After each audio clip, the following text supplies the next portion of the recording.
ngayon naman po ay pakihanda na ang inyong mga pandesal dahil papalamanan lang po natin yan ng peanut butter na nagbigay asenso kay Jaliza Manza kasama si Dayan Medina Ilustre. Panoorin po natin yan dito sa Negosyo Tayo. The best way to eat a tinapay ay lagyan mo ito ng palaman. At ang isa sa mga paboritong palaman ng marami ay ang peanut butter. Dahil dyan ay isang peanut butter business ang itatampok namin ngayon upang alamin ang kanilang sikreto sa successful na negosyo.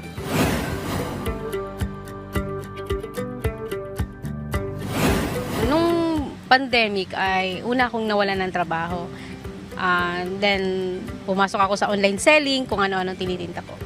Hanggang sa napagdesisyon na namin na magnegosyo kami. Sa isang event ay may nakilala itong husband ko, si Ruel, na seller po ng negosyo ng peanut butter. So, sa bahay, sa pag-uusap-usap namin, nagpag-decide namin itry magtinda ng peanut butter.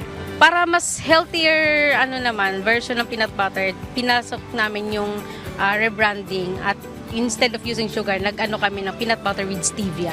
Actually, I've been working for 17 years sa sales and marketing in a private company but producing food supplements. So, it's difficult para sa amin na mawalan ng trabaho but yung trabaho namin magbenta sa mga exhibition, kakatapos lang namin sa Anilag for 6 days. Pero rewarding naman para sa amin. Ang Panginoon talaga, tinuturuan kami na dream big, pero start small tayo. To be honest, this March lang talaga, nag-start March 6 lang.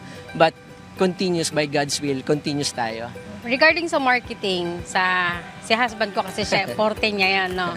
So, sa role ko naman is sa accounting naman ako. Doon naman po ako naka-assign. Since starting pa lang kami dalawa talaga tumatao sa lahat ng exhibition. Talagang mahirap. Naghahanap pa kami ng budget, mga investment, meron naman parating. So, naghahanap din kami ng tao. Uti-uti na magkaroon ng mga store. Ngayon kasi na nagnenegosyo na kami, na sarili na naming oras, natututukan namin yung mga anak namin. Kasi nung nagtatrabaho pa kami, mula umaga, wala kami sa bahay. Tapos uwi kami, hapon na, wala nang bonding. Ngayon po, nasa bahay lang kami, natututukan na alagaan namin sila, na asikaso namin sila. So yun yung advantage ng pagnenegosyo natin. It comes to my life na parang employee na lang ba ako? O I have to do more ba?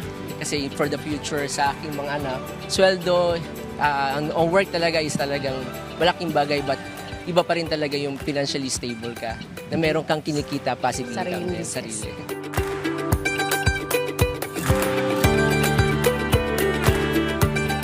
Sa sarili mo ay nakasalalay ang pag-unlad ng iyong buhay, hindi sa kaibigan, kamag-anak, magulang o sa ibang tao.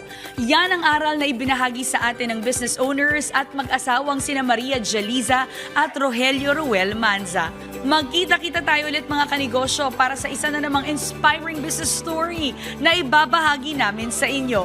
Kaya naman tara, negosyo tayo!